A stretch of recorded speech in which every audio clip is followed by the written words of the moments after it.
Here are 20 advanced survivor tricks you should know to be the best survivor you can be. Every trick in this video has a score from 1 to 100, with 1 being tricks that are more common, but you still may need a couple of hundred hours to grasp them, and 100 being tricks that even survivors with thousands of hours don't know. We'll be starting with the lowest scoring trick and making our way up from there, so make sure you stick around till the end so you can be the best survivor you can be. Thank you to War Thunder for sponsoring this video. Number 1, Checkspots. To start off simple, Checkspots are pretty well known, but still one of the most important things to know as a survivor. Checkspots are angles you hold, ideally hiding yourself from the killer, but still letting you keep a visual on their location. It's most useful to tell if the killer is coming around a corner from a little ways away, and can be a good indicator of whether or not you should vault a pallet. The reason players hold checkspots is to ensure they know where the killer is, and to stop themselves from accidental panic vaulting because you don't know where they are. However, this isn't the only reason people should use checkspots. At certain tiles that are very mind gameable, it can be really strong to hold a check spot to see if the killer mind games. If you catch the killer mind gaming, you can choose to leave the loop and gain a ton of distance. A good example of this is on PL walls. Although there is still some risk involved, if you stand here and hold this spot and the killer decides to double back to try and catch you off guard, you make a ton of distance. If the killer commits though, or fakes a double back, this can be dangerous. You still have the other window at your disposal though, so always make sure you have a resource to fall back on if you hold a check spot to call the killer's bluff. Number 2, Hitbox Lingers on medium vaults. Following that, we have medium vault hitboxes. This isn't necessarily a trick,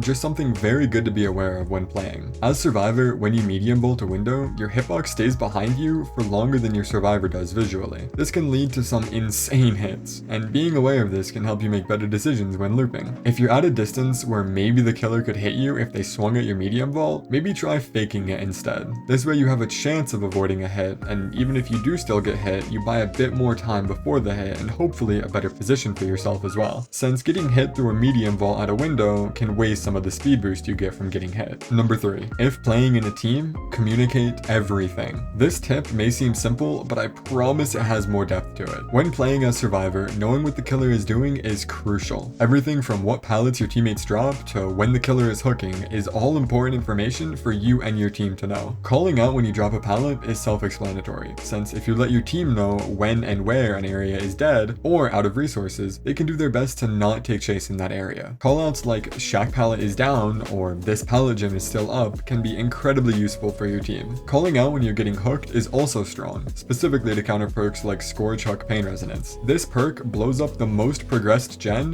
one time for every first Scourge Hook on a survivor, and makes you scream if you're on the gen during the hook. Letting your team know when a hook is about to happen every time will deny the killer info from hearing the survivor scream if they're within range. Other notable things to call out when you can are potential 3-gen locations you should be worried about, when and where you hear the killer's terror radius, who the killer is, at least at the start of the match, and whenever you see a lit hex totem. No informative communication is ever bad, so if you're trying to play the best you can, take advantage of letting your team know everything you can. Number 4, whether or not it's worth it to double a gen early match. Something that a lot of survivors aren't familiar with is when it is okay to double a gen. You'll hear from lots of places, this channel included, that it's best to spread out early match and do different generators for maximum efficiency. However, this isn't always the case. Sometimes it can be really strong to double or triple a generator early with your team. Knowing when to do this though is the tricky part. The primary way to tell whether or not you should double a gen is its position relative to the map. If the generator is in a certain spot, such as the main building gen on Ormond, or the gen at the choke point of a map like Azrael's Resting Place or Suffocation Pit, getting these gens done early can prove much more useful than spreading out, since the killer can easily pressure these gens without going out of their way. Knowing which gens to double and when to do it takes a lot of time and overall game sense, but I'll show some of the gens on screen now that are usually worth doubling early, if possible. Remember, this is a per match basis, so don't take this as what you should do 100% of the time. Just do your best to implement it whenever you see fit.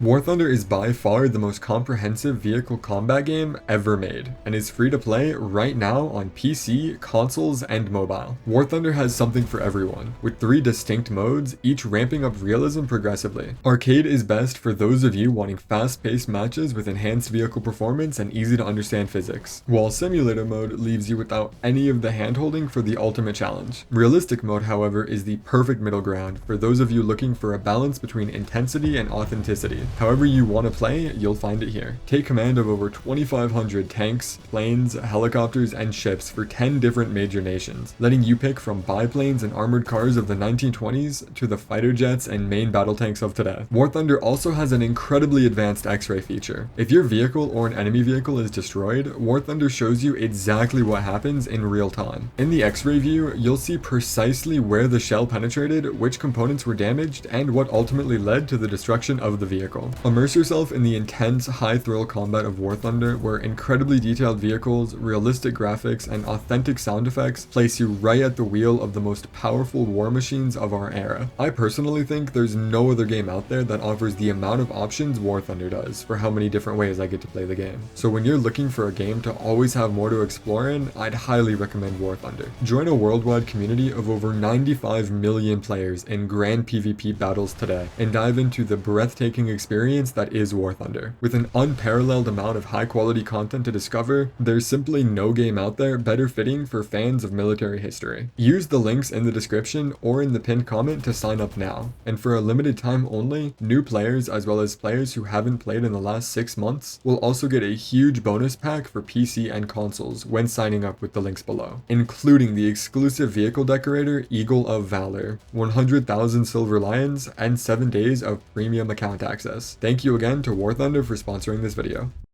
Number 5. Loop literally anything to buy time. This tip is probably the biggest thing that separates low and high skill survivors. Being able to use the distance between you and the killer is crucial. This doesn't just mean loop objects corner map to delay a hit or down, which to be fair, I did cover in another one of my videos. Loop anything means delay the hit for literally as long as you can by any means necessary. That doesn't just mean pallets and windows. Use terrain in your area to make the killer work to hit you. Most killers will try and zone you away from a resource if they can, and if you run directly towards it anyway, they can get a health state on you for free. Instead, put any object or tile you can between you and the killer, and force them to either use an ability or walk you down to catch up. Even when you have absolutely nothing at your disposal, killers will still have to waste more time to get you if you path away from them the best you can. Other examples of this are prevalent when doing gens in a dead zone. If healthy, don't just run to the nearest resource and get hit getting there. Use the rocks or cars or trees or literally anything around you to waste more of the killer's time, then time your hit and run in a straight line to the nearest resource. This may not buy a huge amount of time, but it will buy more time than getting hit immediately will, and that small amount could be the difference in one of your matches. Number 6. Crouch checking. This tech is incredibly situational, especially with it now being less effective on certain killers due to patches. Basically, when you crouch, it lowers your hitbox by a slight bit. Certain killers like Billy and Demo attack at a certain height when using their power. If your crouch hitbox is under this height, you won't get hit. This is usually the most possible on elevation changes like stairs or hills. Due to a recent patch, this doesn't work very well against Blight anymore, but against killers like Billy and Demo, you can still crouch on elevation changes. Crouching can also be useful to body block the killer and dodge things like Nemesis's whip, since crouching changes how you visually look as well as your hitbox. You can stay out of the killer's direct line of sight by crouching in some instances. A good use of this is body blocking a hook when a teammate is close to wiggling off. By crouching near the sides of the killer while they try to hook, it'll actually block the prompt for them to get the hook. The killer will probably realize you're there eventually, but it may buy the extra second needed for your teammate to wiggle off. Number 7. Chaining resources. When playing against a majority of the killer roster, it's incredibly important to skip resources when chaining loops. What I mean by this is after you either drop a pallet, use an exhaustion perk, or get hit, when you go to the next loop, it's important to skip a resource if possible. This is to avoid creating dead zones later on. So if you see a pallet that you could run to right next to your current loop, if you have the distance to, try and find a loop further out. This also buys more time, since if you stay at an adjacent loop when you have a ton of distance, you're kind of forced to just wait there till the killer catches up. Implement this as much as possible to maximize value from distance, and create less dead zones in general. Your position on the map can also be a factor in deciding what resources you want to use. If you're in a central location, it's not as important to skip loops, if you think it might be risky to try. This is because even if you drop 2 pallets right next next to each other in the middle of the map, you still have tiles on all other sides that are still relatively close. Number 8, vault indicators. These primarily refer to lineups that you use to decide when to vault. If the killer reaches a certain spot on a loop, you vault. This way you stop yourself from panic vaulting and playing into the killer's mind games. The best example of consistent vault indicators are at filler pallets. Every pallet is different, but try and come up with a vault indicator on every loop that seems far enough away that you can vault and vault back if necessary. These really only work at safe pallets though.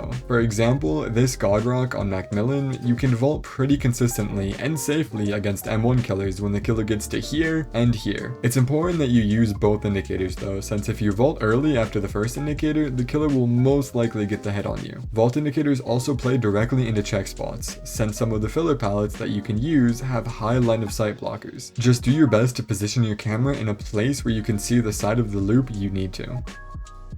Number 9, dropping empty items. Aside from the fact that they're useless to you after they're empty, having an item in your hand can actually give the killer an advantage. When a survivor vaults a window, it makes the item in their hand disappear during the animation. Good killer players are aware of this, and this can end up working against you in chase. When you go to fake a window as survivor, if you have the empty item, it won't disappear. This basically tells the killer that you're faking the window, and vice versa will tell the killer every time you commit, since they'll see the item disappear in your hand. There's very few circumstances where this will prevent you from getting hit, but they do happen occasionally. The small chance that dropping your item after it's empty extends your chase is worth losing the item, especially since blood points are so common these days. You shouldn't have any item shortages on your main survivor anyway. Additionally, if you are worried about keeping your item when you escape, you can drop it near an exit gate to pick up at the end of the trial. However, you can't be sure a teammate won't steal it. Also, try not to go out of your way to drop off your item at the exit gate. You don't want to waste time just to greed for your item. Number 10, avoid 50s if possible, hold W. 50-50s are a core mechanic of DBD's gameplay loop, from which direction to go on a blind corner to whether or not you should vault a pallet. Obviously, as the name suggests, you should win roughly half of these encounters. In my opinion, it's usually not worth it to decide the outcome of a chase on a coin toss. Because of this, you should avoid 50s whenever possible. Good killers will do their best to put you in those situations or situations where they have a bit of an edge. To counter this, one of the strongest things you can do is hold W. Whenever you're unsure of the killer's exact location, or they're trying to force a 50-50 on you, in some instances, you can just leave the loop at the right moment. An example of this is at pallet gyms, when the pallet is already down. Some killers will attempt to double back on the wall side after they think you're gonna vault. If you wait a moment and see this happen, you can choose to leave the loop in the opposite direction instead. This isn't the best example though, since down pallet gyms tend to be safe from the long side. A better example is filler pallets. If the killer attempts to keep you in one spot and tries to force a vault, sometimes you're better off just leaving the loop and hoping you time your leave when the killer is in the middle of a double back. Stronger killers are aware of this though and may expect a survivor to W key away to avoid a 50. This is why check spots and keeping the killer in your line of sight is so important, so you can react accordingly to whatever the killer does. Real quick, if you're enjoying this video or have learned anything new, please consider subscribing to help me hit my goal of 20k before 2026. I'm hoping to turn YouTube into my full-time job and it really helps support the channel. Thanks, now back to the video. Number 11. Expect the killer to expect you to fake, if they seem strong. Most strong killers know what survivors will most likely do. This includes faking windows and pallets. If you're at a distance where your only option is to fake against a killer who you think is good at the game, you should vault the window or pallet. If the killer expects you to fake and you don't, there's always a chance they swing a little bit too late and don't get the hit on you. This goes for both pallets and windows. The best of the best killers won't expect anything and will just react in the moment to what you do. But there's a middle ground where fakes won't work, but you still may be able to throw them off. Now obviously if they're right on top of you on a loop, then this won't work. This is primarily for when you know you won't make a window or pallet vault, but you go for it anyway. This also applies to pallet mind games, since if the killer expects you to fake the pallet and you don't, you may be able to vault for free. Strong killers are used to playing against strong survivors, so the best thing you can do if the killer seems strong is play unpredictable but still smart. Remember to switch it up throughout the match though. Don't continue to commit every time you're at a loop and don't fake every time. This tip mainly helps for setting a precedent to work with for the rest of the trial, and maybe buying yourself a bit of extra time and chase. Number 12. Noob trap perks that are actually strong. Most new survivors run windows of opportunities, the cape perk that shows you the aura of nearby pallets and windows. Most good players will tell you that this perk is bad,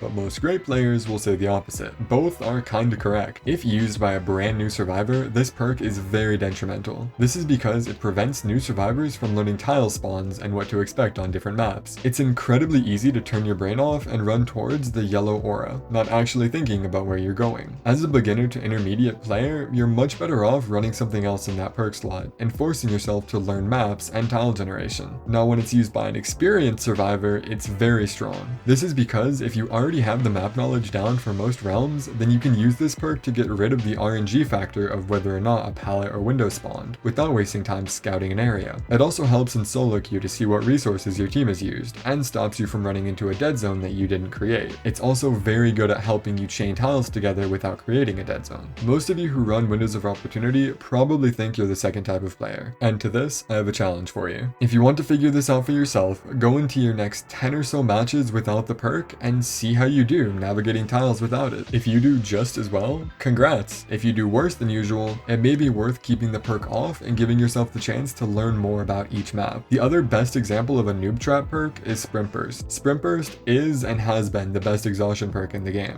but it's overlooked by a majority of players due to how difficult it is to micro it. To keep this example brief, the best way to use Sprint Burst is pretend like you don't have it. The perk gets detrimental when you walk around everywhere because you don't want to waste it. As you use it more, you'll get used to 99ing it more and using it more proactively. It's also incredibly strong for doing gens in dead zone areas, if you manage your exhaustion correctly. Number 13. It can be good to create a dead zone. Now, by itself, creating a dead zone is never really good. Ideally, you want everywhere on the map to have some resource you can use. However, there are some instances where it's acceptable and encouraged to create a dead zone. The primary example of this is when all of your teammates are on separate gens. Assuming that the area you're looping isn't a massive 3-gen, dropping as many pallets as you can to extend the chase as long as possible can be incredibly worth it if it means 3 gens will pop before the killer's first hook. Now, of course, don't just pre-throw every pallet you see when your team is on gens. You want to use the resources correctly, but it may be worth it to not greed and play safer if a lot of gem progress is happening. This includes shack pallet too. Denying a killer the first hook often means denying most of their gen regression, including pain res, grim embrace, and pop. Use whatever resources you need to use to extend the chase, but make sure the area you're looping doesn't have all of the remaining generators, since a 3-gen with no resources is incredibly hard to win. If the match isn't progressing very fast and your team isn't making the most of their time while you loop, it may be better to save resources for later, because chances are the match will probably last a while. Number 14.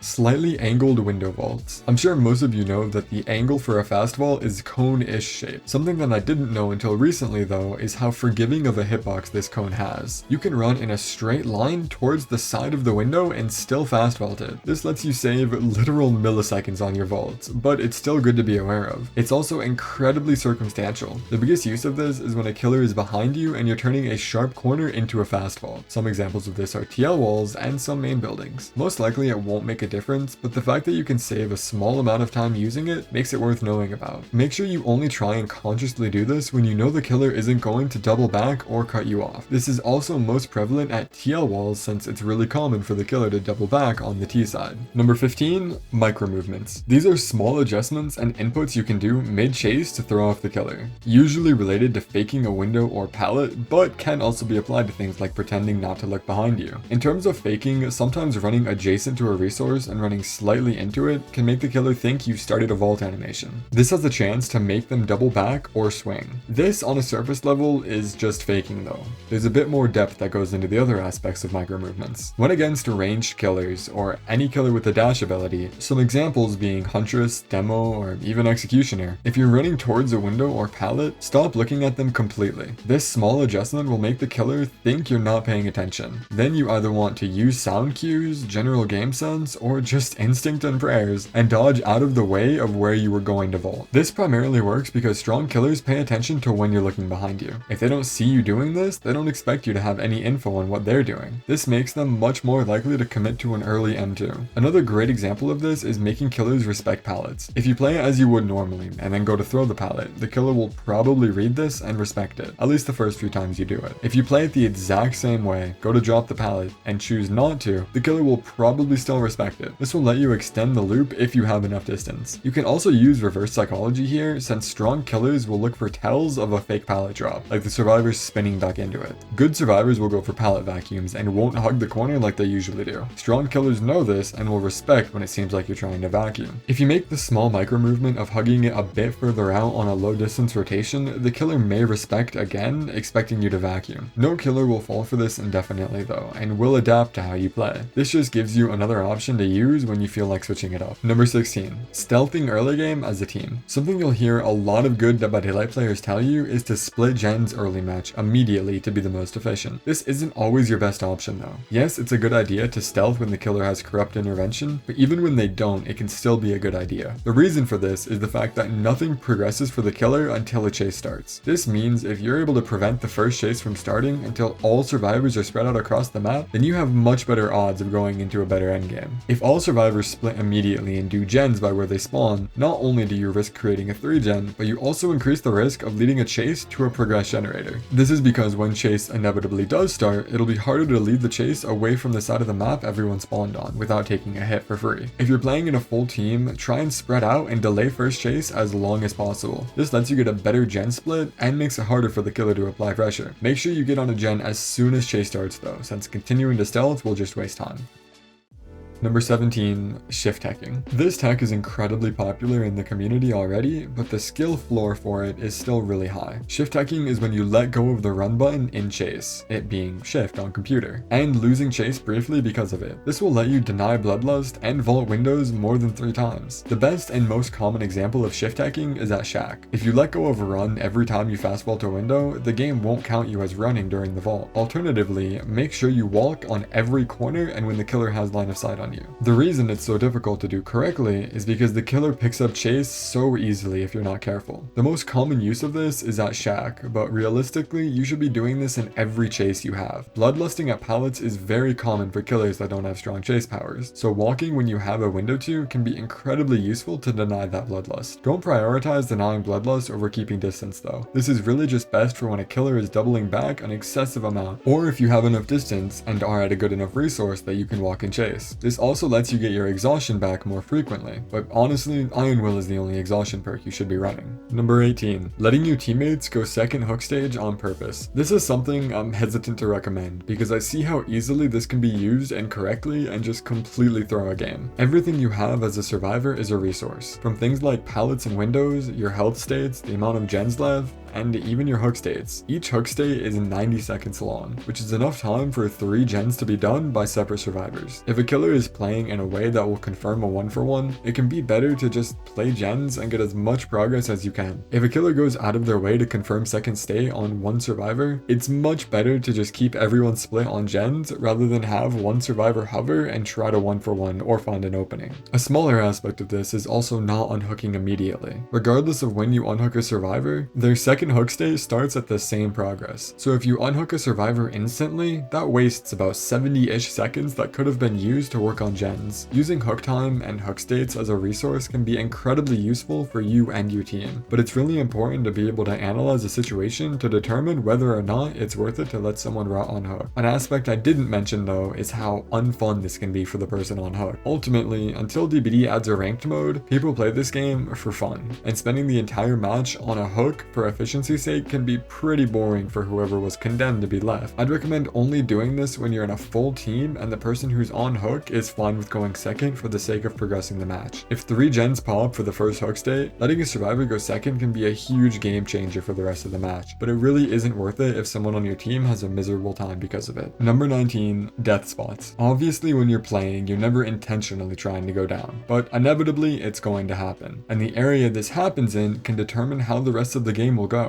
Death spots refer to pre-calculated places around the map based on gen spreads and resources where it would be the best place for you to go down once the chase is over. The reason these are so important is to avoid going down near a 3-gen or near basement against a killer like Bubba or Executioner. Try to scout out early game where the best place for a chase to end would be and communicate that to your team so they can either work on gens away from there or do the gens there and leave when you tell them that the chase is going to be in that direction. Now of course you won't always be able to make it to a death spot, since the killer can usually control the direction that the chase goes. At this point, it's incredibly important to just not go down in certain areas. There will always be a quote-unquote best area for the chase to end, but you can also settle for just not going down in really detrimental spots, like I previously mentioned. Going down in predetermined death spots also forces the killer to leave important areas, like potential 3-gens. On top of that, it forces them to go out of their way if they want to try and confirm another hook state, or tunnel a survivor out. Very niche piece of game game knowledge, but it can be very strong if implemented in a coordinated team. Number 20. Get in the killer's head, always leave it in the game. Something I need to preface immediately is the fact that I do not support toxicity in any form of communication. There is never a reason to be toxic towards someone in endgame chat, or in messages regarding a past game. However, there is something to be said for getting in your opponent's head during a match. It's no secret that people play worse when they're tilted. This is true for almost every single competitive setting out there. If you're able to make your opponent mauled, they're more likely to make a mistake and perform worse overall. In my experience, the best way you can do this is by teabagging like once or twice. It doesn't need to be an excessive amount at all. If you can make the killer play worse by crouching a couple times after a pallet's done, that's an issue with their mental rather than you being toxic. If the killer decides to tunnel you out because of this, make sure you tell your team to use the time you buy to do gens. It also might be worth throwing on some anti-tunnel perks if you plan on playing like this. Something that's also incredibly important to mention is this does kind of make you a piece of shit. DBD doesn't have a ranked mode, as I mentioned before. That means you're essentially doing this for nothing. The equivalent of this in other games is typing GN, or even just a question mark in Valorant after a nice play, while of course having the enemy team text off so they can't get in your head. It's a bit more justifiable in a game like Valorant though, since over there actually is a competitive mode. If this is something that you think would get to you, if you got teabagged or the killer WS'd you for an hour, try and assume they're just trying to get in your head to make you play worse. Getting mad or upset at it is most likely what they want, and yeah, it's true that a killer has the ability to completely ruin a match for you, but there's always a silver lining. If a killer spends the majority of the match trying to make sure you have a miserable experience, just tell your team to do gens and you'll most likely get a 3 out. The strongest thing you can do against this as a killer and as a survivor is not letting the other side get to you. It's fine to play the mental game in the trial, but as soon as you start attacking someone as a person and not just being annoying to a nameless, faceless character in a game, it becomes incredibly cringe, and I do not condone this at all. The takeaway from this tip specifically is use teabagging and adjacent things as a way to win more of your matches, not just as a reason to be a crappy person and make someone else feel bad. The other takeaway is, if something like that would bother you, take it as a sign to try and be a bit more resilient, and try not to let it bother you. You're the only person who suffers when something throws your mental off. Again, thank you so much to War Thunder for sponsoring this video. Don't forget to try it now for free on PC, PlayStation, Xbox, or mobile by using my links in the pinned comment or video description. New and returning players that haven't played in 6 months will also receive a massive bonus pack across PC and consoles, including multiple premium vehicles and other in-game rewards. This is available for a limited time only, so make sure not to miss it. Now, if you want to learn even more, click on this video about how to counter every single killer's power.